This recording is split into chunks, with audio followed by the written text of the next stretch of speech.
ভালোবাসা পেতে গেলে একটা মানুষকে ভালোবাসার পাশাপাশি যথেষ্ট সময়, প্রায়োরিটি এবং যত্ন আত্মীয় উপহার দিতে হয়। শুধু মুখে মুখে ভালোবাসি বললেই সে ভালোবাসা কখনো কোনো সম্পর্ক টেনে নিয়ে যেতে পারে না, কারণ ভালোবাসা লুকিয়েই থাকে প্রিয়জনদের যত্নে।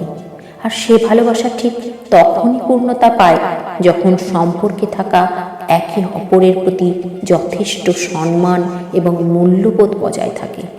আসলে কাউকে ভালোবাসা যতটা সহজ, তেমনি কাউকে ভালোবেসে ধরে রাখা আবার ততটাই কঠিন।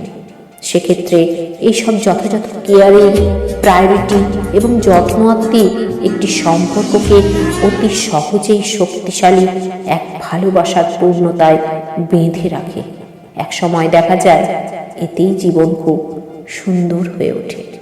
পূর্ণতা পাওয়া সম্পর্কগুলো একটু বেশি সুন্দর। ধন্যবাদ।